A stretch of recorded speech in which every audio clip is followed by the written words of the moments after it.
director general de Cementiris de Barcelona, que avui no ha pogut venir. Bé, en nom de Cementiris, primer agrair l'assistència de tots avui aquí. Cementiris, bé, fa ja anys que portem a terme una gestió cultural per donar valor als cementiris, intentar obrir els cementiris a la ciutadania, i per fer-ho hem desenvolupat diverses activitats, com són les rutes nocturnes, que tenen força èxit, activitats de tota mena, ja siguin concerts, obres de teatre, activitats de dibuix, fins i tot hem fet un cinema a la fresca, i bé, i tot això amb el convenciment d'intentar, en certa manera, obrir els cementiris a la ciutadania i trencar un tabú, no?, que és la mort per tots, no?, o per molta gent. Una mica com el títol de la conferència, intentar que el cementiri sigui una eina de transformació social també. I és per això que també formem part del Consell d'Innovació Pedagògica i també per apropar els més joves, els més petits, amb tallers i amb activitats pedagògiques. Bé, amb Sapiens i també amb altres entitats culturals de la ciutat ens va molt bé anar de la mà i presentar activitats com és la d'avui, el cicle de conferències que fa ja crec que més de 10 anys que el portem a terme. Hem tractat a moltes figures il·lustres de la nostra història. L'any passat va ser Salvador Seguí perquè es commemoraven els 100 anys del seu assassinat, o també a Manuel Vázquez Montalbán, mitjançant el seu fill, que ens va parlar del seu pare, i de moltes d'altres. I avui parlarem d'Anselm Clavé, perquè Clavé és un dels personatges il·lustres amb més pes que tenim enterrats als cementiris de Barcelona, concretament el del Poble Nou. Forma part de la ruta del cementiri, una ruta que forma part de la ruta europea de cementiris, per tant intentem que la seva figura traspassi fronteres, i bé, i té un gran valor històric, que després el conferenciant d'avui ja ens en parlarà, però també té un valor artístic i patrimonial. La seva sepultura és una sepultura monument que es va fer sota un concurs. En aquell moment el van guanyar dos joves arquitectes associats que després serien mestres de l'arquitectura catalana, Josep Vilaseca i Lluís Domènech i Muntaner. Per tant, té un valor afegit, una sepultura important pel patrimoni funerari de Barcelona. També agrair el paper que juguen la Federació de Cors de Clavé, perquè sempre tenen un record a Anselm Clavé, cada any li fan un homenatge a peu de sepultura per Tots Sants, que és molt recomanable anar-hi aquell dia a visitar-lo, i també estan agafant un interès per la conservació de la seva sepultura, i també és d'agrair. I res més, donar la paraula a la Clàudia perquè ens presenti el conferenciant d'avui. Molt bé, moltes gràcies, Adrià. Un agraïment a tots vosaltres, al Museu d'Història de Catalunya també per acollir-nos, a Cementiris de Barcelona, per la complicitat, com deia l'Adrià, fa més de 10 anys que fem aquest cicle de conferències. Bé, ens semblava molt interessant que, coincidint amb el bicentenari del naixement d'Anselm Clavé, justament va ser el passat el 21 d'abril, ho hem fet la mateixa setmana, ens va semblar molt interessant des del Sapiens fer-li el nostre particular homenatge. Llavors, clar, el nostre particular homenatge vol dir que nosaltres podem, un article de la revista, organitzar una conferència, etc. I per tant hem fet les dues coses. Creiem que aquest bicentenari podia ser un bon moment per fer emergir tot el seu llegat d'aquest home molt polifacètic, el llegat de polític, d'empresari, el seu llegat periodístic, el seu llegat poètic i, per descomptat, el seu llegat musical, perquè si alguna cosa és recordat Clavé avui en dia és per haver estat l'introductor del moviment coral a Catalunya, que va servir per una cosa molt important en aquell moment, que va ser per elevar la cultura dels obrers mitjançant la música i mitjançant el cant. Per tot això, nosaltres hem convidat avui el director general del Palau de la Música, el senyor Joan Oller, perquè ens ha semblat que ningú millor que ell podia posar en valor tota aquesta activitat dels cors de Clavé que van desenvolupar des del segle XIX i fins avui, i tot el patrimoni documental i musical que ha generat i que es conserva en arxius públics i en les seus socials d'aquestes entitats. Joan Oller és llicenciat en Administració i Direcció d'Empreses per ESADE, és llicenciat també en Filosofia i Ciències de l'Educació per la Universitat de Barcelona, va cursar estudis de música al Conservatori del Liceu de Barcelona, Ha estat gerent de diverses orquestres, no? Com la Simfònica del Vallès. Va ser director, ja m'has escoltat el currículum molt gran, llavors he posat 4 coses perquè dic que és que si no ens passarem aquí repassant currículum una bona estona. Va ser director general del Consorci de l'Auditori i des del 2011 és director general de la Fundació Orfeó Català Palau de la Música. Ell ens parlarà efectivament d'això, de la música com a eina de transformació social, en què té en Sam Clavé un dels seus principals artífecs, com demostra aquell cèlebre lema que deia: associeu-vos i sereu forts, instruïu-vos i sereu lliures i estimeu-vos i sereu feliços. Per tant, Joan, escolta'm, tot teu. Molt bé, doncs moltes gràcies per convidar-me. Jo voldria una mica començar contradint-te, jo no sóc la persona millor per parlar de Clavé ni molt menys, perquè primer hi ha els propis cors de Clavé que tenen gent al front i que per tant ells podrien fer també una aproximació del seu món. No és debat, no és debat. Per poder... No, sense micro. I en tot cas, afortunadament els cors de Clavé no és una realitat del passat, és una realitat que segueix existint i al final en faré un esment. I també és veritat que la figura de Clavé ha tingut moltíssims estudiosos durant molt de temps, ha tingut molt biògrafs i jo em sento petit enfront de persones com en Jaume Carbonell, en Roger Canadell, l'Anna Costal o fins i tot en Jaume Llats, que està aquí, que són persones que han dedicat molt de temps a l'estudi del moviment coral i de la figura de Clavé. Per tant, la meva no pretén ser, pel temps que tinc, ni molt menys una perspectiva exhaustiva, no pretenc abarcar absolutament la gran pluralitat de facetes que Clavé va tenir, que va mostrar. És un personatge en aquest sentit sorprenent i especialment no em posaré massa, evidentment en parlaré, però no em posaré massa amb el Clavé polític, faré alguna referència, però no serà, i m'alegro que ja estigui, perquè així ens el podem llegir a Sàpiens. Tampoc em faré el centre del que seria el Clavé músic. Parlaré molt poc de la seva obra, pràcticament gens, no serà això, sinó que el que més m'interessava a mi, i crec on jo podia aportar-hi des de la perspectiva de director del Palau, pensava era en aquest punt fundacional, aquest valor, aquest axioma que representa el fet de considerar la música com una eina de transformació social. I fer-ho des d'una perspectiva que és una mica, si no et consideraves el més apropiat, perquè vas dir que sí. Llavors, sí, perquè jo el que em sento és un home d'acció, un home que organitza concerts, que mou cors, això és cors en els dos sentits, la música mou cors i jo moc entitats corals per arreu, però com a home d'acció, la temptació de parlar d'un altre home d'acció molt poderós que va fer molta cosa molt bona em va poder més que no pas el dir aneu a buscar algú que en sàpiga més que jo, que pogués ser més rigorós o que pogués entrar en més profunditat o que ell mateix hagués fet un estudi. Jo tot el que comentaré està basat en diverses biografies i al final dedicaré un momentet, si els sembla bé, a repassar quins són els llibres amb els que s'ha basat perquè qui vulgui pugui aprofundir en les fonts que toquen. Per tant, des de la humilitat que em toca, però també amb l'entusiasme de parlar d'un personatge que em genera fascinació, doncs voldria començar explicant que com a director del Palau de la Música, que tinc la sort de ser, em toca molt sovint fer visites al Palau. Al moment que la gent entra al Palau per primera vegada, espero que tots vostès hagin vingut, i si no, si us plau, no tardin, perquè és magnífic, el moment és màgic. La gent que veu el Palau per primera vegada és una sensació, perquè potser la Sagrada Família també, però ja els hi han avisat que això serà així.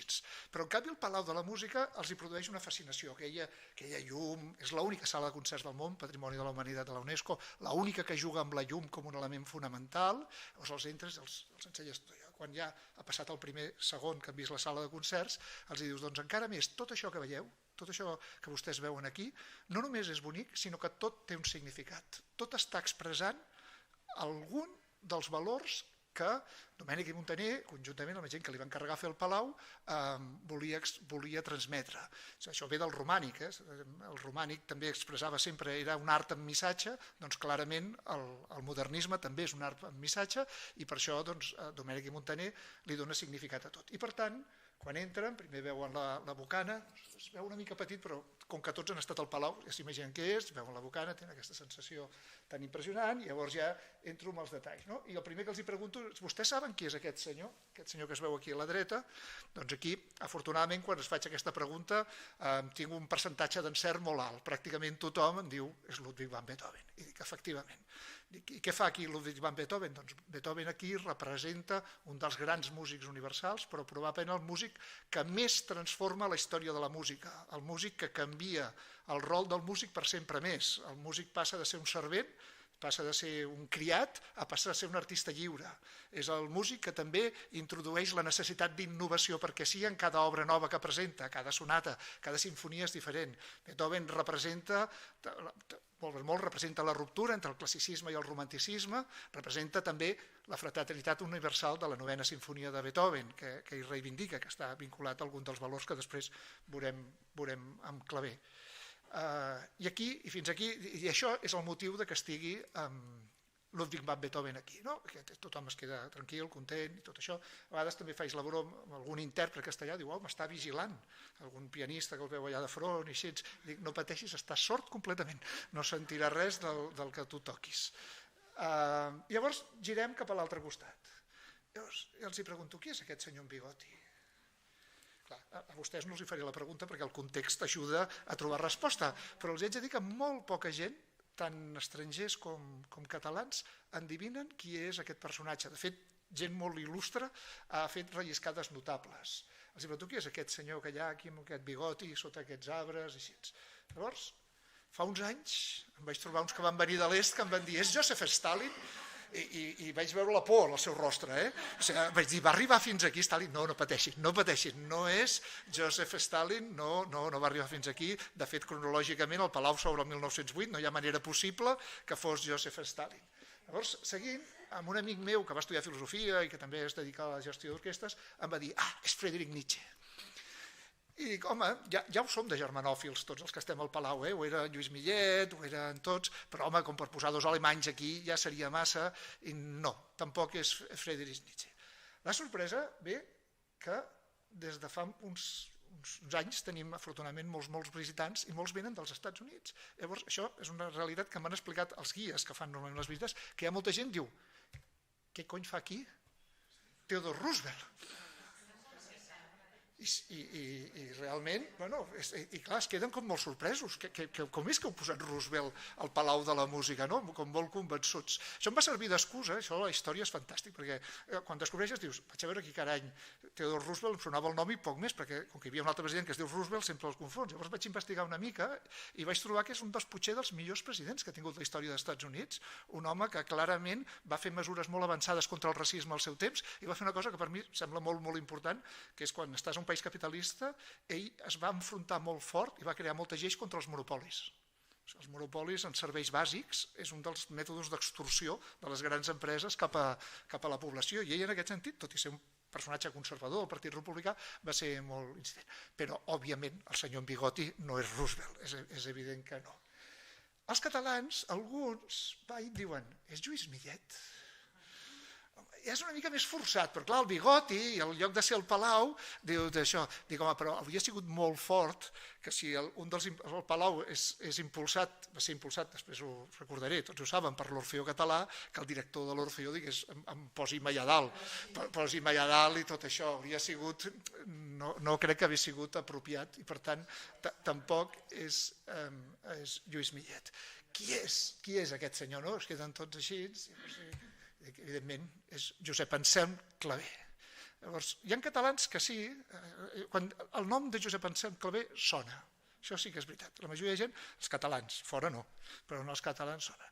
Llavors, i clar, em pregunten, i qui era Josep Anselm Clavé? Per què està aquí?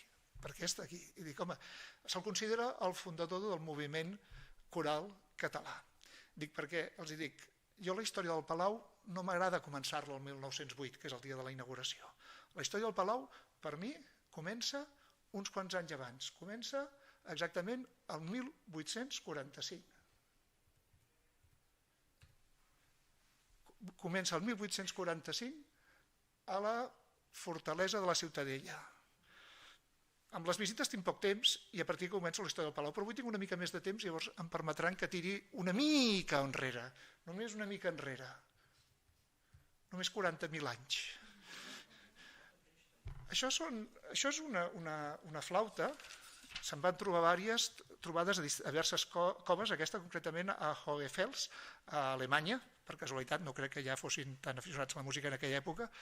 És de 40.000 anys i ens està expressant aquesta i altres flautes, que són ossos d'animal amb forats que corresponen a llocs de l'harmonia, o sigui, de tota manera és clar que era per fer música, no hi ha cap dubte d'això, i ens diu que fa 40.000 anys, quan els homes no sabien cultivar la terra, perquè estem parlant del paleolític, quan no tenien ramats, sinó que eren caçadors-recol·lectors, que bàsicament vivien en cavernes, això ens diu que ja feien música. I de fet, si algú té interès o curiositat, a internet hi ha penjades reproduccions de la música que feien els homes de les cavernes utilitzant aquestes flautes.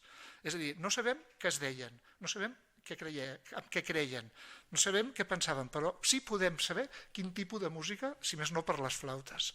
Si tenien flautes, em fa pensar que més tenien instruments de percussió, que és una cosa com més òbvia encara de fer, i encara més obvi, segurament també cantaven.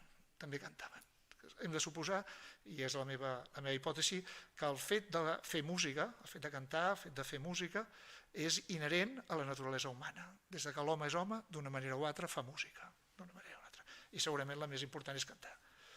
A Catalunya, si anem la primera representació, una de les primeres representacions que pots veure, jo l'he posat perquè a mi em fascina, el món prehistòric em fascina, les flautes tenen les limitacions, però les pintures prehistòriques m'encanten. Això és de la Roca dels Moros de Cogul i és una escena on es veu un conjunt de dones ballant envoltant a un home amb uns atributs notables, que poden veure aquí, i hem de suposar que si estan ballant, probablement celebrant una bona cacera, això és perquè també estan cantant, perquè també estan fent música. Per tant, des de l'àmbit de música. Per què cantem? Per què forma part tan important de la naturalesa humana? I ara faig un parèntesis. Estudis, i me'n vaig de la història a la neurologia, estudis han vist que l'efecte que provoca la música en el cervell, l'efecte que provoca quan s'escolta música, està molt a prop físicament dels jocs que genera por o seguretat. És evident que si pensem en una pel·lícula de por sense música, moltes vegades no fa por. La música és clau perquè faci por. I en canvi, si posem música alegre, pot ser el canvi absolutament l'atmosfera d'aquelles mateixes imatges.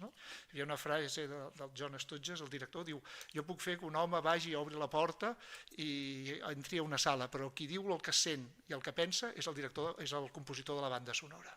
Aquesta era la força de la música. I la por, molt probablement la primera música sigui, això no és demostrable, una mare que després de parlar li canta al seu fill i veu que com a resultat el seu fill o la seva filla de cantar se li redueix la por, perquè aquest li fa un efecte de tranquil·litat. Probablement la primera música va ser una cançó del Bressol. Però també fa l'efecte de treure la por, el fet de cantar junts, el fet dels col·lectius, m'imagino abans d'anar a la cacera, llavors això es converteix en els cants guerrers, es converteix després en els himnes nacionals i en els himnes esportius. Quan la gent és lògic tenir por quan vas depèn de quins partits de futbol, actualment és millor cantar junts per evitar la por que et pugui generar. Per tant, la música té molta importància a l'hora de generar plaer o dolor, o por i seguretat. Però no només cantem per això, també s'ha cantat des de sempre per acompanyar la feina, i això després ho reagafaré.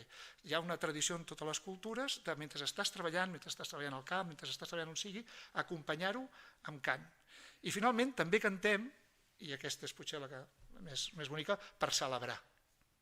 Quan estem contents, quan ens retrobem, quan tenim algun motiu que ens porta a celebrar, també cantar és el que ens porta.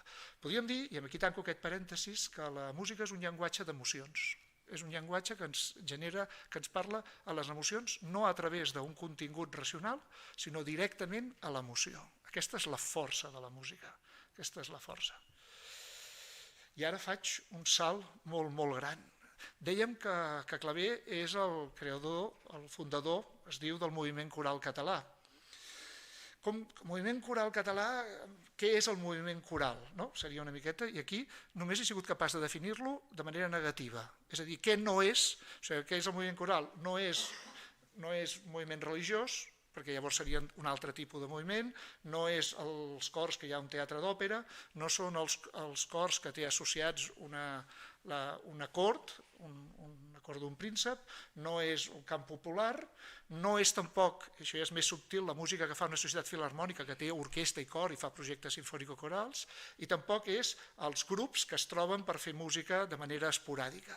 O sigui, quan estem dient el moviment coral ens referim a un component associatiu, de societat civil, amb voluntat d'estabilitat i de fer del cor la part central d'aquesta activitat, aquesta manera activa. Això té antecedents, es pot buscar des de molts llocs on es comença l'antecedent o no, podríem trobar-lo a l'Anglaterra del segle XVIII amb agrupacions exclusivament masculines, de clubs de reunió de les classes altes on cantaven de manera regular.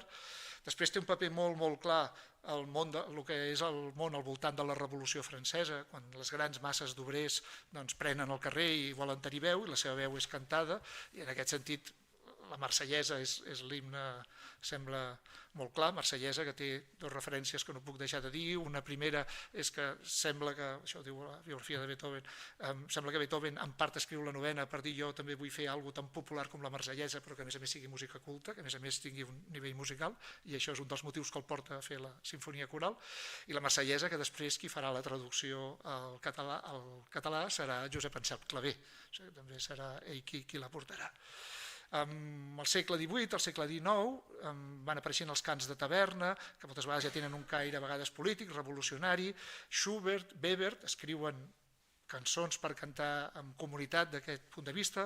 El romanticisme i el nacionalisme i les victòries enfront de Napoleó fan generar moviments d'aquests. Un dels primers que crea societats corals com a tal és l'editor i compositor suís Nageli a Zurich, que crea dues societats corals, després a Bèlgica, a Holanda, els països escandinaus, es va extenent. És difícil trobar en quin moment comença un o l'altre. Un dels moments que a mi sí que em sembla interessant en aquest sentit és el que passa a França amb Guillaume-Louis Bouquillon-Villem, que era un compositor, pedagog i filantròp francès que va ser clau en introduir l'educació musical a França i que l'any 1933, amb el nom de l'Orfeó, crea un mètode de lectura musical, l'ha creat abans, llavors ajunta tots els cantaris amb aquest mètode per d'alguna manera fer concerts que tenen molt èxit, i aquí té una gran acceptació.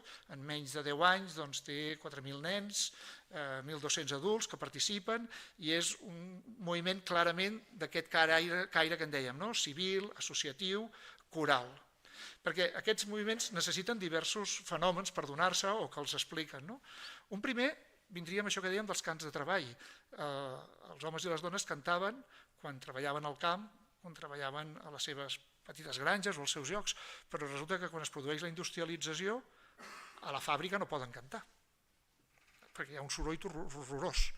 Llavors aquest és un dels motius, dius, la necessitat de cantar s'ha d'expressar d'una altra manera, s'ha de buscar un altre lloc on trobar-se. També és molt propi de les noves classes socials que busquen el seu temps d'esbarjo, i aquestes societats corals també neixen en llocs clarament de vida urbana. Les finalitats, en un principi, podríem dir que són clarament lúdico-artístiques, però evidentment, en seguida es fa evident que també tenen un potencial polític, que tenen un potencial. El fet de tenir gent junta fent una cosa que commou, pot ser utilitzat com a adoctrinament, pot ser utilitzat com a control social, i de fet hi ha molts promotors a favor del moviment coral que diuen així desviarem possibles tendències revolucionàries, però també hi ha l'altre costat, ja que els tenim junts i els tenim units, doncs també és el moment que agafin consciència i així poder produir un canvi social en positiu. I així, després d'explicar el Bouquillon, arribem a la fortalesa en 1845. Aquí és on començo jo a explicar la història del Palau. I on l'explico? Diu el mite, i després veurem que és mig veritat.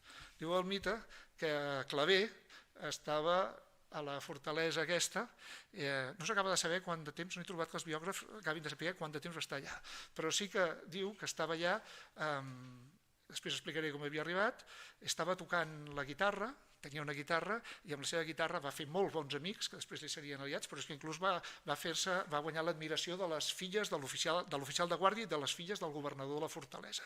O sigui, ja implica un caràcter especial, una capacitat d'estar allà, què estava fent. Aquí és on comença la història. Però torno, qui era aquest Josep Anselm Clavé?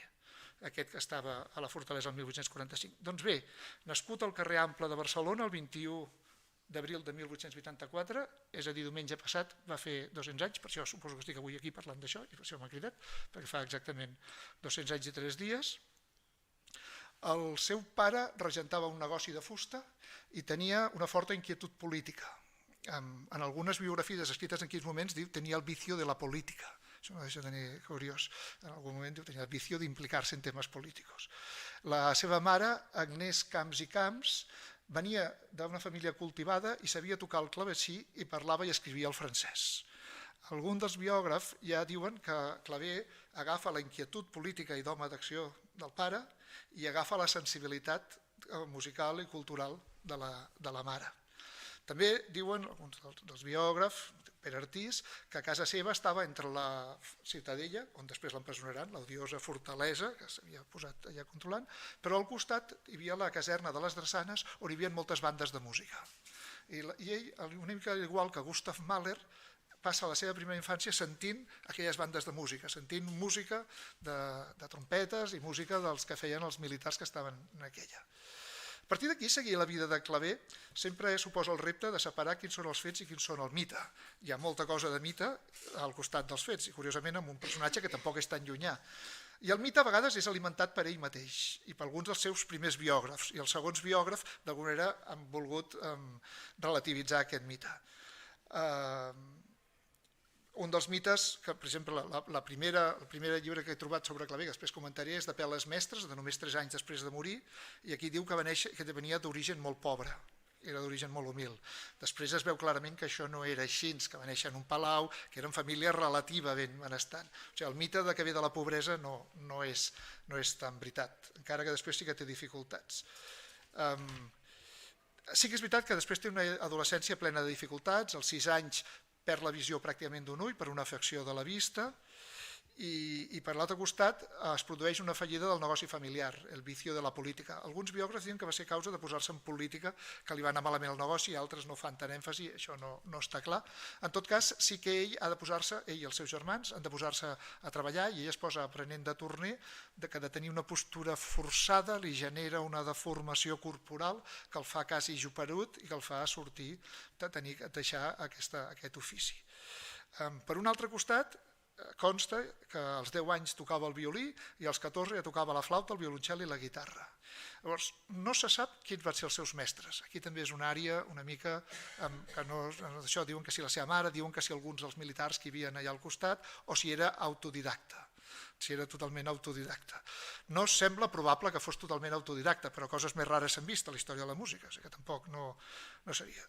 En tot cas, a les seves biografies es repeteix una anècdota que ningú qüestiona, però jo no puc dubtar de pensar-la com a mite, que diu que explica que Clavé, quan era un nen i sentia ja les músiques militars, sentia com l'anaven assajant, llavors anava als seus amics i els ensenyava cada una de les veus, i ells sortien cantant la música que s'hauria de fer després, i ells sortien davant fent a diverses veus la música que ell havia sentit de l'altre lloc. Això implicaria un domini de la música molt gran i un lideratge, sobretot, de convèncer els altres nens que vine a cantar amb mi i fem això. Per això dic que jo crec que no estic segur que això sigui realitat, però les biografies ho reconeixen, surt a les primeres i a partir d'aquí ja és respectat, ja és considerat. Aquí suposo que, clar, la força del lideratge que després veurem que va tenir ajuda a crear aquest mite. Sigui cert o no, això és el que surt a les seves biografies i mostra això, aquest talent musical, aquest lideratge i aquest punt de rebeldia, de cantar abans que els altres o que els altres surten de la caserna que han estat assajant. Deia que el negoci familiar va a la ruïna, llavors ell, a l'apropar-se al món obrer, viu la duresa de la vida obrera d'aquell moment i això li crea la necessitat de fer alguna cosa. Llavors entra en contacte amb els republicans d'aquell moment, amb el pensament revolucionari, amb Abdó Terrades, amb Narcís Monturiol, i entra una mica en tot aquest món del socialisme utòpic. Crec que el socialisme utòpic està molt present, després socialisme utòpic li va posar l'etiqueta després Engels, si no recordo malament, per castigar-los, dir que aquests són socialistes baratos, els bons som nosaltres, però els socialistes utòpics els que volien transformar la societat perquè veien la necessitat de canviar coses. I ell, al mateix temps que va fent feines de músic i va desenvolupant i va tocant la guitarra aquí i allà, doncs comença no només a simpatitzar amb aquestes idees, sinó que efectivament participa a l'assalt de la de la Ciutadella. És el 1843, participa a l'assalt de la Ciutadella. El que he pogut averiguar d'aquí és que es veu que es va caure i es va dislocar l'espatlla. Això és el que jo he trobat. També altres llocs diu va ser ferit i es queden amb que va ser ferit i no puc saber l'abast de la ferida. Però sí que sembla clar que l'haver-hi participat i això encara va reforçar més el seu paper de lideratge, el que el respectessin dintre del seu context. Tant és així que uns pocs anys després, el 1845, és a dir, arribem al moment de l'inici de la història del Palau, que ara no hem arribat, estem apropant-nos. Quan estem apropant-nos al 1845, hi ha unes bullangues, una cosa habitual que passava a Barcelona, uns tumultos, per l'afer de les quintes, és a dir, que havien de fer, llavors quan les autoritats comencen a reprimir les bullangues, i llavors el que fan és els líders que no han emigrat els detenen. O sigui, això de líders empresonats i emigrats no és nou, a casa nostra ve de lluny, això és una cosa que tenim una realitat. I entre els que detenen és Josep Anselm Clavé, que només té 21 anys. O sigui, ja el consideren un líder perillós amb només 21 anys. I aquí és el moment on comença, per mi, la història del Palau, o jo explico la història del Palau. Entre mig camí, entre la llegenda i el mite, diu que és tancat a la presó, que ell decideix que el que ha de fer és millorar la vida de les persones i no a través de la revolució violenta, sinó a través de la música. I aquí és on neix la clau del seu pensament i aquest pensament que a mi tant m'interessa com a instrument de millora de la societat. Ha de ser amb instrucció, amb elements de moralització, és a dir, amb la música, perquè amb la música és com aconseguirem una millor societat, no a través de la violència. Aquest és l'axioma del seu pensament. I és el que es considera, i s'ha considerat moltes vegades, el moviment fundacional dels cors de claver, del moviment coral a Catalunya i a Espanya. Després veurem que és una mica més mite que realitat, aquest procés de reflexió a la presó. O sigui, no és tan així com ell mateix va explicar. Llavors, de fet, ell mateix, la primera agrupació que ell liderarà, que és l'Aurora, l'Aurora de Clavé, ell mateix explica, diu, a principios de 1845, varios amigos trabajadores, impulsables del laudable anhelo de procurarse una agradable distracción en las cortas horas que les dejaran libres sus habituales ocupaciones, me invitaron a extender las bases y ponerme al frente de una modesta sociedad, cuyo objeto debía reducirse a ocuparnos en el estudio de algunos sencillos instrumentos, no es coral, sencillos instrumentos, cuyas primeras nociones poseíamos. Constituida definitivamente esta societat el 2 de febrero del mismo año, 1845, a l'any que està a la presó, per tant, es constitueix abans que ell vagi a la presó, no és a la presó que ell decideix constituir l'Aurora, bajo la denominación de l'Aurora, careciendo de composiciones adecuadas de índole especial de los instrumentos que la componien, després ho comentaré, però es veu que aquesta composició hi havia una barreja de panderetes, guitarres, flautes, tot d'instruments absolutament variopintos que a veure com els poses a tocar junts, algun violoncel, així. Componien instrumentos que componían nuestra reducida y original orquesta. Tuve ocasión de hacer de ella mis primeros ensayos musicales y estudiar a la vez prácticamente los beneficios que podía acarrear a los obreros la propagación de sociedades análogas en nuestro patrio suelo. És amb la pràctica que ell veu, no és un procés de reflexió a la presó, és en la pràctica de la música que ell veu que hi ha aquest potencial. Algunos de mis consocios, que anteriormente frecuentaban las tabernas y garitos, revelando en sus palabras y modales una completa ignorancia de los más simples principios de buena educación de la sociedad, tiene derechos a exigirnos en su trato, sin excitación de nadie y por el solo influjo de la asociación y estímulo de ejemplo, fueron paulatinamente adquiriendo un sentimiento de su dignidad y modificaron en sentido favorable sus hábitos e inclinaciones, transformación que, como puede suponerse, no dejó de seguir atentamente mi ojo observador. És ell amb l'Aurora quan diu, quan aquí ens posem tots a fer música, hi ha un procés de remoralització, hi ha un procés d'autoestima, hi ha un procés de millorar com a persones. Llavors, és com a resultat de la pràctica que ell va tirant endavant aquesta idea. Per tant, hi ha un punt de mite. Com diu molt bé en aquest llibret, que és un dels que comentaré, que està molt bé del Pere Artís, que és d'això, diu, en realitat, l'Aurora no era una entitat coral. Hi havia guitarres, bandúrries, violoncels, panderols, etc. I ell feia músiques per adaptar-se a això. Diu, no era diferent l'Aurora de moltes altres agrupacions de lleure que hi havia en aquell mateix moment a Catalunya i a molts altres llocs. El que era diferent era la personalitat del qui els comandava. Era la personalitat de Clavé. Això era el que era diferent. Llavors, el següent pas el tenim al 1850 i és quan funda la Fraternitat.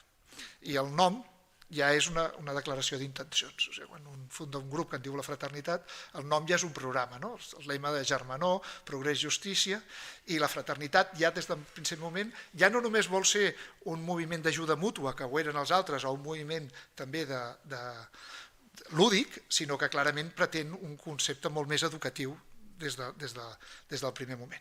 I el 1851 el Teatre Odeón comença una fórmula d'activitat que ara sona molt curiosa, però que en el seu moment va tenir un gran èxit, que eren els balls corejats, els bailes coreados, que era balls, o sigui, eren balls on la gent ballava, però en lloc d'haver-hi una orquestra, hi havia una orquestra o una orquesteta i gent cantant.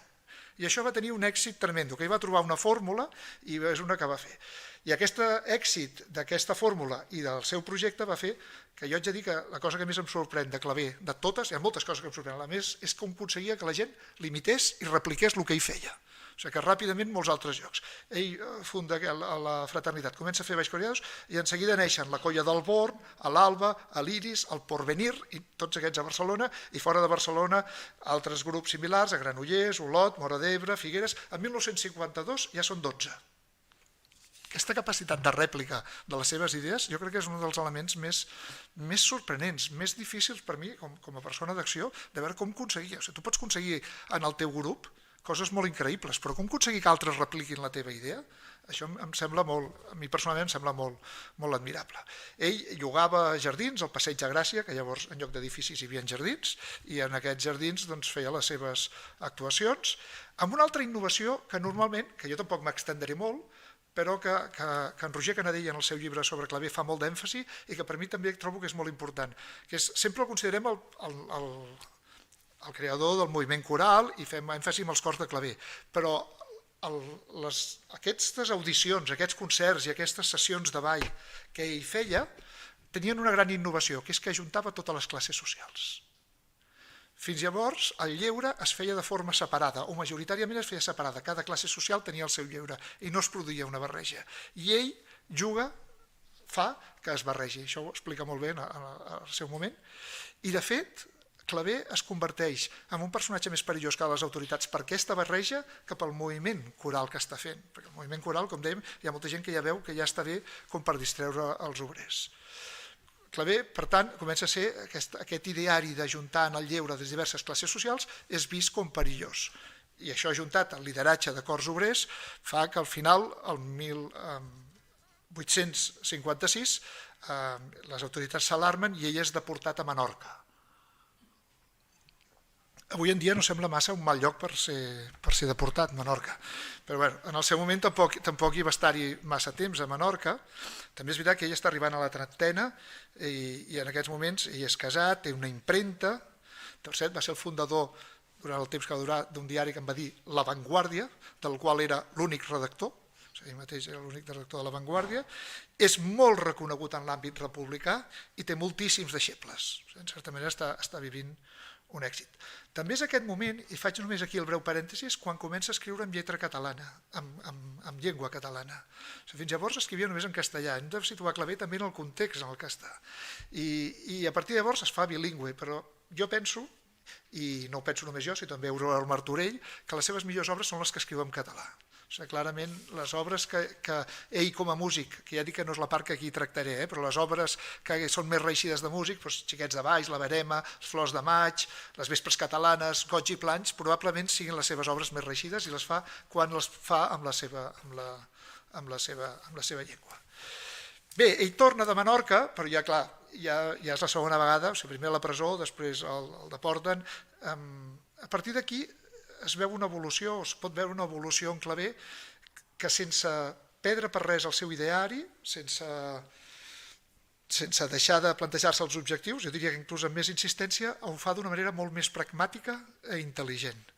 Una manera molt més d'adaptar-se per poder-ho seguir fent. En primer lloc es fa empresari ell mateix, perquè veu que si no els empresaris o el tema de l'organització li posava traves i l'impedien fer. Per tant, ell fa el pas de ser empresari. L'altra cosa que fa és modificar el nom de la seva entitat. Ja no es diu la fraternitat, es passa a dir Euterpe, perquè ja veia que el tema dir-se la fraternitat era ja molt revolucionari en si mateix i diu, no, jo només faig música. I de fet, fa unes quantes concessions més, puja el preu de les entrades, fa publicitat dient que ell garanteix que en els seus balls només hi va gent digna, sense saber què, actua davant de la reina, i fa fins i tot, hi ha alguns escrits d'aquesta època seva que diu que són quasi com a favor de l'ordre públic, no? Són molt moralitzants, molt en aquest sentit, que dius, sembla que s'hagi baixat, no? de la capacitat de la música com a transformació, sembla que ho hagi portat molt a un àmbit personal o que s'hagi apartat. Però l'altra cara de la moneda és que des que es fa Euterpe, quan es fa Euterpe, en molt pocs anys, hi ha 75 noves corporacions que es fan de la seva associació. O sigui, en aquests moments hi en té 106 a tot Catalunya, entitats que estan seguint el seu model i que formen part de la seva associació.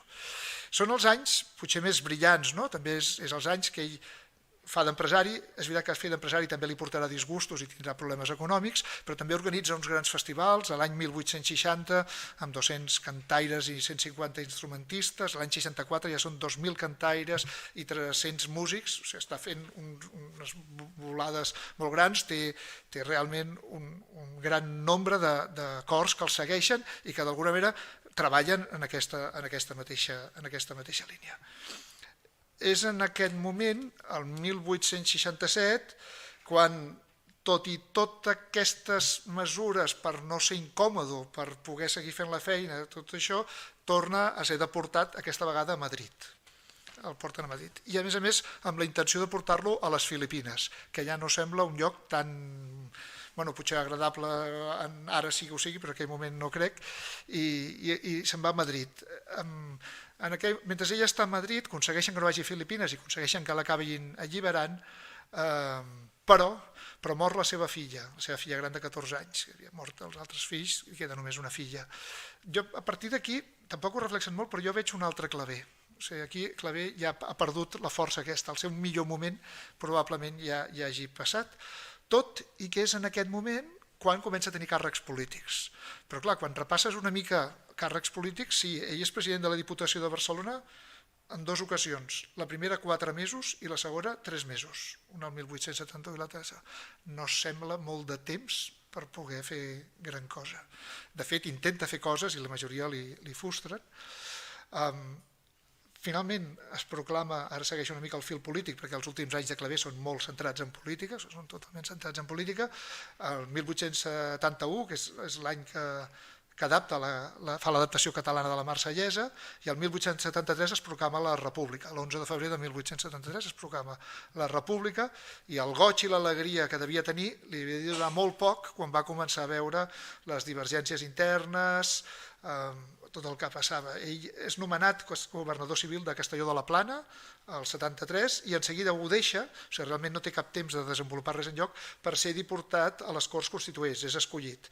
Però tal com passarà a tants i tants catalans que volen anar a Espanya a intentar reformar-la i millorar-la, com li passarà molt clarament a Domènech i Muntaner després, ja que estem en l'àmbit del Palau, Clavé viu amb una absoluta decepció els seus intents, el seu projecte de fer una república federal, doncs evidentment no és acceptat, i la primera república, com tots sabem, té una vida molt curta, perquè arriba el general Pavia i fa el seu cop d'estat de 1873 a 1874.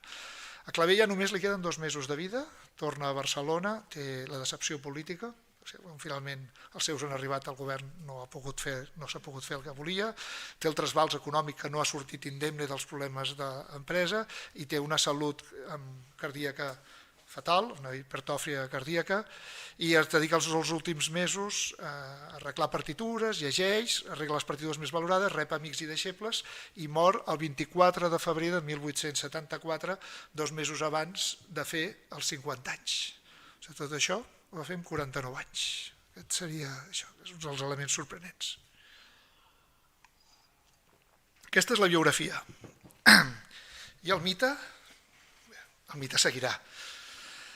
El mite, si tornem a la visita a la sala de concerts, estic explicant la sala de concerts, resulta que la sala de concerts jo dic que és el creador del moviment coral català, però això tampoc és del tot cert. Això tampoc és del tot cert. I introdueix un personatge que per mi era bastant desconegut, tan desconegut que no he aconseguit trobar una foto seva. Potser, Jaume, tu potser sí que sàpigues qui és, sigui el Joan Tolosa, els germans Tolosa. Jo per mi era relativament desconegut fins que m'he preparat aquesta aquí. Que és un personatge molt interessant. Joan Tolosa, violinista, compositor, director, nascut el 1818 i mort el 1890, estudia violí a Barcelona, als 16 anys es trasllada a Marsella, als 18 se'n va a París i allà entra en contacte amb el senyor Boquillon i veu el seu mètode. I llavors ell decideix portar-lo a Barcelona. I el 1848 funda el Concierto Barcelonès i funda Euterpe Itàlia, agrupacions de música que ja, segons ell defensa, són exclusivament de cant coral. Recordarem que la fraternitat és de 1850 i aquestes són de 1848. Ell, amb Juan Tolosa, tradueix el sistema de Boquillon per la realitat catalana i el posa en marxa. I el 1853 funda l'Orfeó Barcelonès. El primer orfeó que hi ha a tot Espanya es diu l'Orfeó Barcelonès. L'Orfeó que després va tenir poca vida i ha anat reapareixent però sense massa. I també el 1862 funda la revista l'Orfeó Espanyol. El projecte de Tolosa és un projecte que té des de l'entrada el suport de l'Ajuntament de Barcelona i és un projecte més vigorós, diguem, a nivell tècnic, conceptual musical, però menys vigorós des d'un punt de vista popular del d'Anselm Clavé.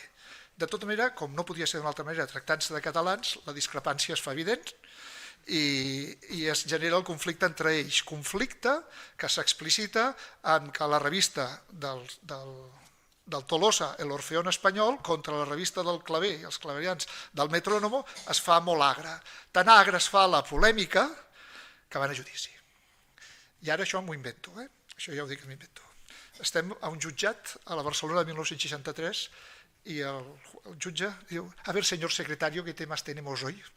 Y el secretario, tenemos un conflicto entre el señor Josep Anselm Clavé y el señor Juan Tolosa.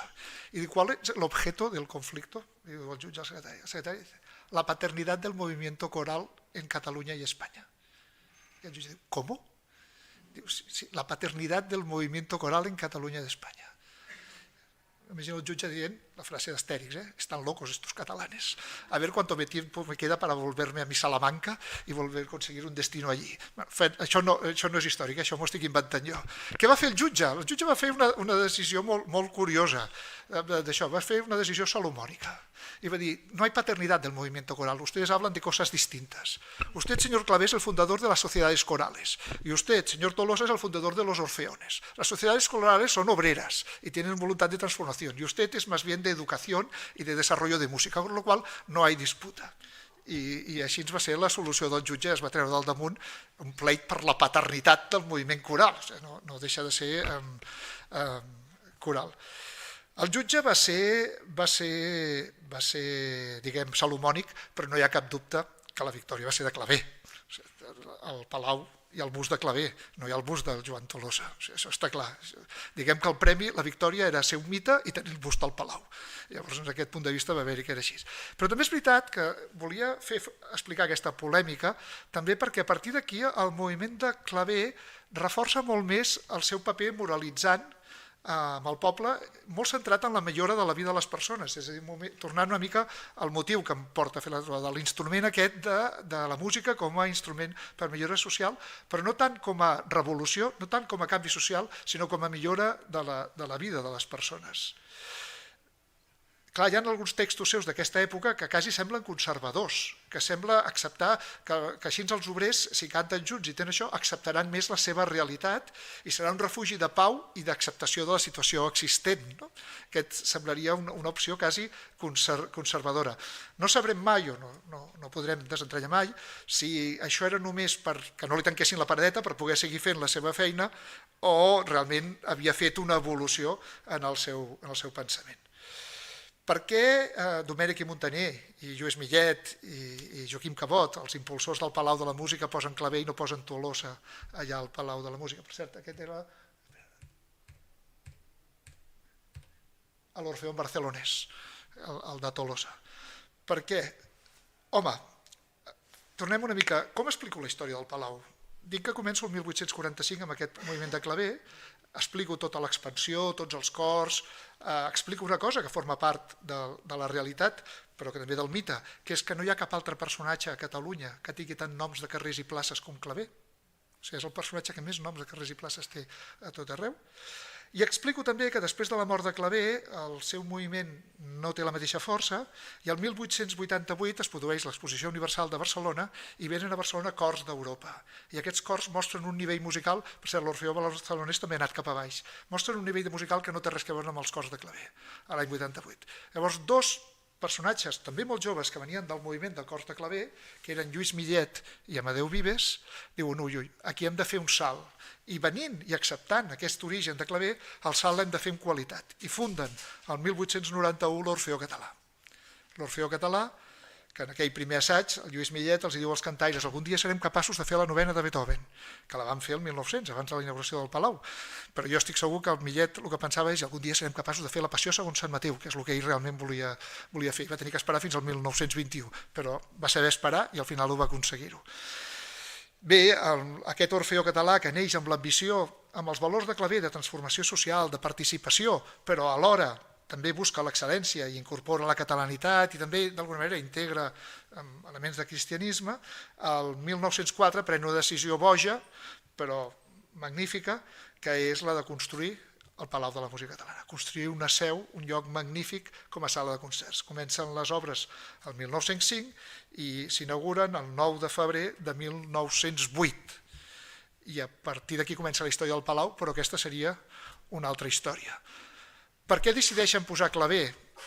Decideixen posar Claver, no els hi podem preguntar, però per mi se'm fa molt obvi que hi ha el carisma del personatge, la força, la popularitat, haver sigut contra el poder. Jo no crec que ni s'hi plantegessin, posar Tolosa és una hipòtesi, és una suposició, no crec que ni s'ho plantegessin. Però si volen reconèixer-li aquest caire, també veuen la necessitat d'expressar la cançó popular enfront de Beethoven, que pot representar música culta, volen que sigui música popular, però finalment jo crec que també hi ha un punt darrere que és de visualitzar la música com a transformació social. Aquest és part del motiu que estigui allí Claver. És la música una eina de transformació social? És la pregunta que em feia al principi, que jo crec que forma part angular de tot el que representa Claver. És evident, jo crec que Claver estaria totalment d'acord que la música és inherent a la naturalesa humana, que no hauria de necessitar cap altra justificació, però que en una societat que cada cop més la música tendeix a ser banalitzada, a ser objecte d'un mercat i que no és més que una opció més de lleure, la música necessita trobar altres justificacions, sembla que necessiti trobar altres justificacions. És la transformació social, una justificació, una necessitat perquè hi hagi música. Bé, la música és un gaudi, això no hi ha cap dubte, però això seria igual que el pastís de formatge. Crec que la música té elements que és superior al pastís de formatge, la metàfora no és meva. La música penso que és consubstancial a la condició humana i la pràctica de música coral acaba fent millor les societats de la gent que la practica? Bé, pot ser dubtós, però el que sí que per mi és indubtable és que la responsabilitat que genera, l'autoestima, el respecte al silenci, el respecte al temps, el sentit de grup, la millora de la qualitat de vida i de la felicitat, jo crec que tot això fa que, potser no sé si fa millor la societat, però segur que fa millor la vida de les persones. Fer la pràctica de música, la realitat de música. Veig en Claver, ho dedueixo, i pot ser discutible, que hi ha 3 fases.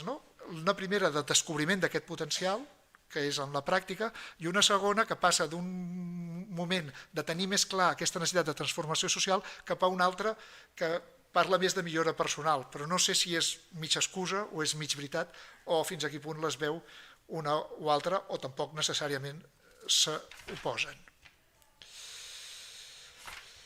3 postludis en termes musicals.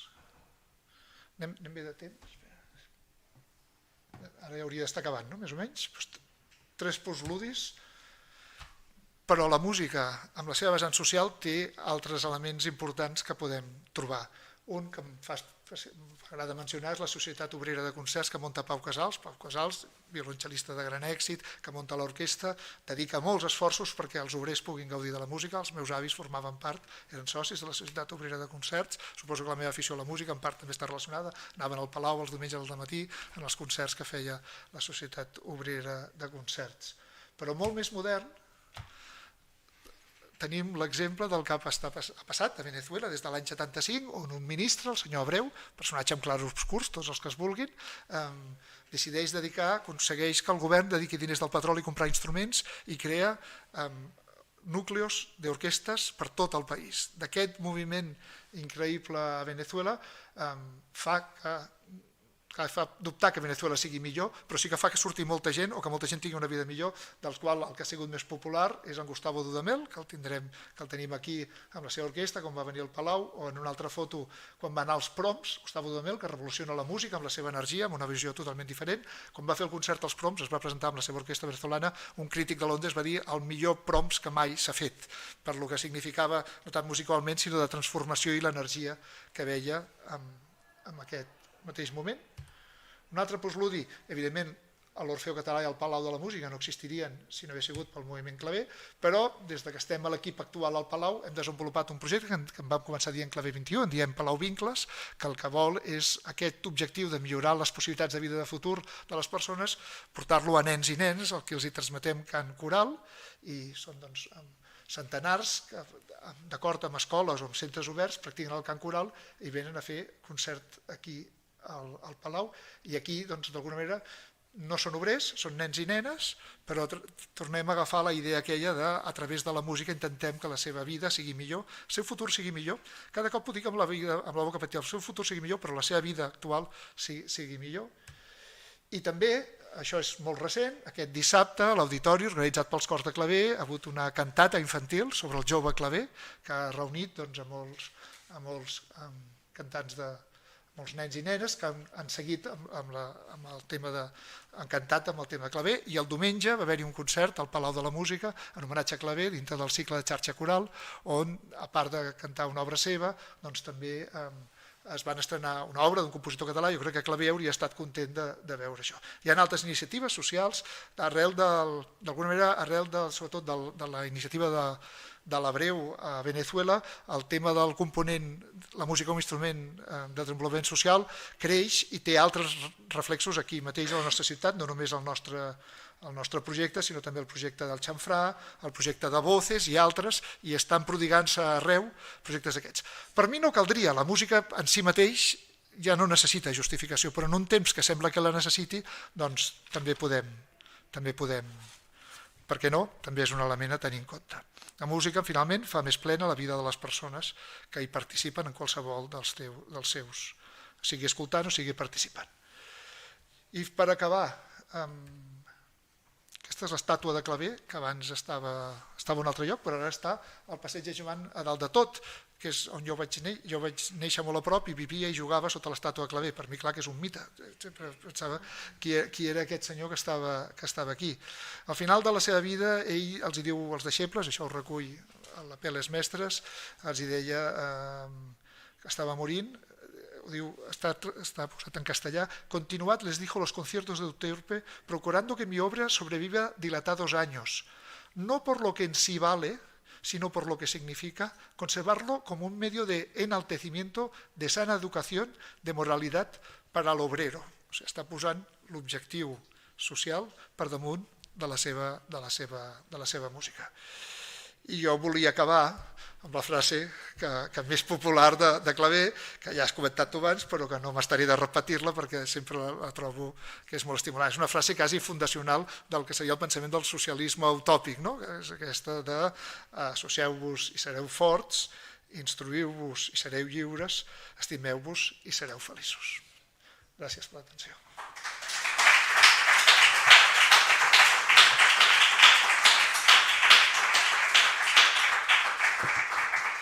Molt ràpidament, en què m'he basat? Tots els llibres que m'he basat es poden trobar al CEDOC, al Centre de Documentació de l'Orfeó Català. Hi ha aquest primer, de Peles Mestres, que és escrit 2 anys, 3 anys després de la mort de Clavell, és el més mitificant. M'havia fet fragments per llegir-los, però m'allargaria, però és el que més juga a la figura del mite i més enalteix, i a més està en un català divertidíssim del segle XIX, divertidíssim, és molt divertit de llegir, i és el que fa l'apologia més clara, quasi demana la santificació, però és molt interessant de llegir i és el primer que molts es basen. Després hi ha el del Rodoreda, que va ser el successor als de Clavé, que és amb la Galeria Catalanes Il·lustres, quan Clavé entra a la Galeria Catalanes Il·lustres, José Anselmo Clavé y su tiempo, de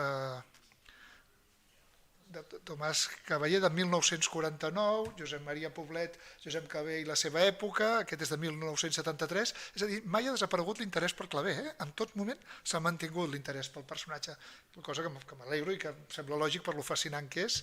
Aquest breu, però que està molt bé, del Pere Artís, Nostra gent, dedicat a Clavé, i els 2 últims, Josep Anselm Clavé i el naixement del cant coral a Catalunya, per Jaume Carbonell i Auberna, que és un resum, però Déu-n'hi-do el totxo, de la seva tesi doctoral, i l'últim de Roger Canader i Rossinyol, Josep Anselm Clavé, Una vida al servei de la cultura i la llibertat, on fa molt èmfasi en aquest aspecte també del barrejar públics. Aquests són els llibres en què jo m'he basat. N'hi ha més, realment hi ha molta, però aquests són els que he basat per fer aquest resum, que no pretenia ser exhaustiu, sinó que pretenia focalitzar-lo sobretot en aquest aspecte tan seu de la música com instrument per millorar la societat. Moltes gràcies.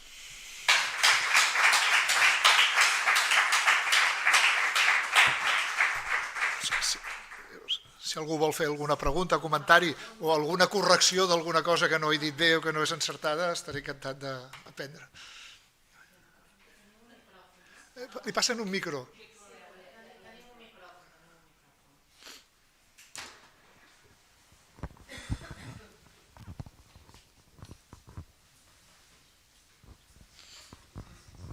Bona tarda, moltes gràcies per la il·lustració que ens heu fet de l'Encert Clavé. La pregunta seria, creieu que s'ha fet prou aquests darrers anys per posicionar la figura de Clavé? Més enllà de la gent que hem pogut cantar a una coral personalment? És una bona pregunta i no sé si tinc la resposta, no? No sé mai si fem prou... Ara em poso inclús el barret de director del Palau, no? Sempre hi ha personatges que dius potser no estem fent prou, potser no fem prou música de Clavé, potser no li estem reconeixent, però és veritat que té el pust a l'escenari i que tota persona que ve és explicat qui és, no? Si el comparem amb el Tolosa, realment, depèn amb qui comparis, no? Si el comparem amb el Tolosa, realment el Clavé té molt més reconeixement, també molt més merescut, segurament, sense es mereixer. Però aquesta és una inquietud que sempre tenim quan ens plantegem els músics. Jo, emmullant-me una mica, jo diria com a músic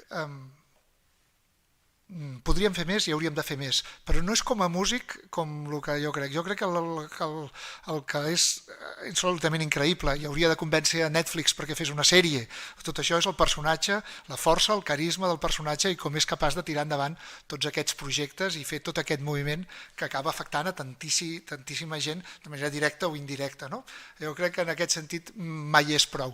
Però també és veritat que no és un desconegut, és el que té més places. I he intentat trobar, però no he pogut trobar, si algú té aquesta informació, no he pogut trobar enlloc algun llistat de qui és la persona que té més monuments a Catalunya. Perquè volia buscar si trobava si també era Josep Anselm Clavé, però no he trobat cap rànquing de monuments. No sé, n'hi ha molts de Rafael de Casanova, així. La del carrer sí que és. Reconegut ho és. Podria ser-ho més? Sí. Jo crec que sí.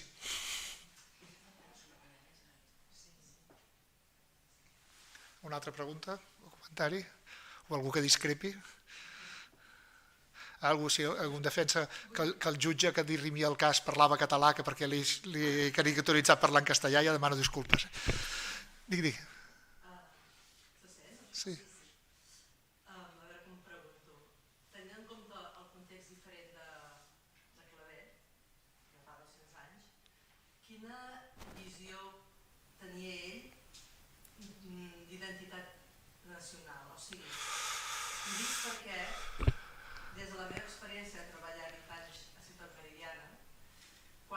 parlem de transformació social, només en el cap transformació social estem reproduint guetos, perquè els nens són molt feliços en la seva bombolla, però no s'integren, ni es fan, ni arrelen, ni promocionen, ni fan avançar tampoc el país.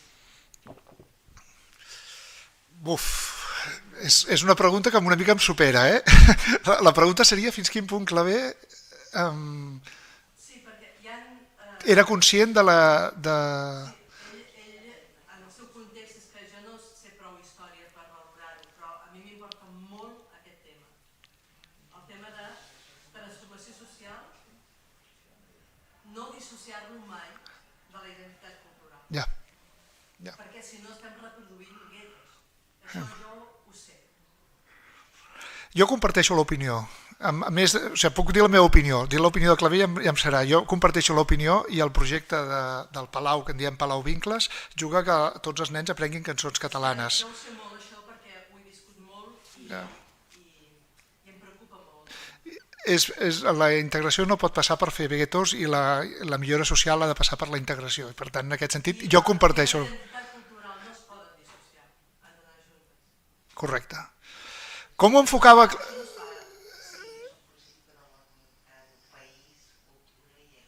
No es fa a nivell estructural, no es fa.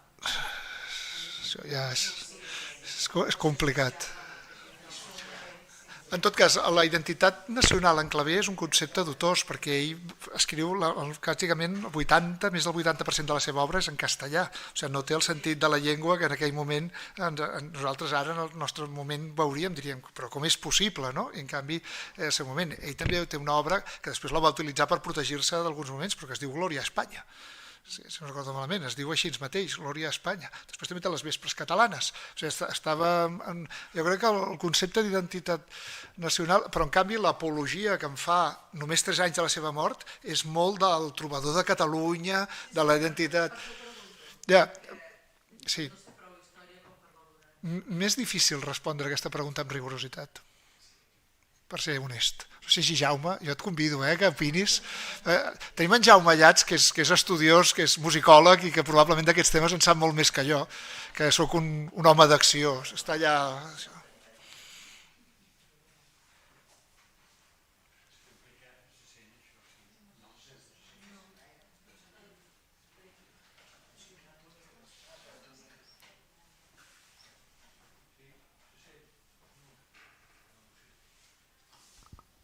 Hola, hola. Ara sí, coi. És molt difícil. Fer un salt de temps i de mentalitats és una bestiesa. Ara, el que hem de saber és que els que van fer la revolució del 68 dita la gloriosa i l'Espanya que proclamaven federal que volien en prim per una banda més conservadora i en Clavé i altres completament republicans i que van portar la reina el 1860 a Montserrat i van crear el fonament del model de festa catalana amb castells, sardanes, què més van fer? I cors de Clavé, bàsicament, i ho van representar per primera vegada com a model creatiu el 1860 i és el que ha triomfat. Aquesta gent seguien molt de prop el passat de l'anterior a la guerra del 1705-1714. O sigui que, com deia Verdaguer, quan venia a Barcelona els seus pares de petit el portaven al port, aquí a la cantonada, a veure si tornaven les banderes dels austríacs. Ells tenien un model federal d'Espanya, que era un model de l'època. Per tant, no es tracta de veure els models actuals i posar-lo en un cantó o altre segons els paràmetres actuals, sinó que s'hauria de posar segons els paràmetres d'aquell moment. Clavé era el creador d'una nova música popular. Està sorgint una nova societat popular i ell diu els hem de fer tenir orgull de ser treballadors i hem de fer una nova música popular. Per tant, potser una de les metàfores més reveladores és quan l'Anna Costal, que esmentaves, es va inventar dient que Josep Anselm Clavé és el Johann Strauss català. I que, per tant, el que no hem sabut aquí, comparat amb els vienesos, és crear la continuïtat de la seva música. Penseu que ara, quan sentim la música de Johann Strauss, és tota refeta. No hi ha gairebé res d'original de l'època de Strauss, que ho feia amb un grup de 8 músics, de 10, de 12. Per tant, potser el que ens falta ara, que dèieu de posar-la a lloc, és també la música, recuperar les maneres que serien adequades pel moment. Però el cantó ideològic és el mateix. Hi ha un cronista de Viena del 1848 que diu que a l'emperador li van anar a dir que hi havia barricades pels carrers a la revolució del 1848 i que hi havia els fills de Johann Strauss a les barricades. I l'emperador va dir: el pare ha sortit o no? Si el pare surt, jo perdo la corona. Johann Strauss se'l definia com el Rousseau en violí. Era el Rousseau que parlava amb la música a la gent. Doncs això seria el nostre Clavé de l'època. Fer el saltar d'època seria... El que està clar és que quan escrivia en castellà escrivia amb un castellà formulista, amb un retòric, amb unes fórmules molt elegants i de la retòrica aquesta antiga. I en canvi, quan va començar a escriure en català, precisament potser perquè no tenia aquestes figures retòriques i era la seva llengua, la llengua li flueix enormement millor, els versos estan molt més bé i els que cantaven s'ho senten molt més propi. Això sí que és... Alguna altra pregunta?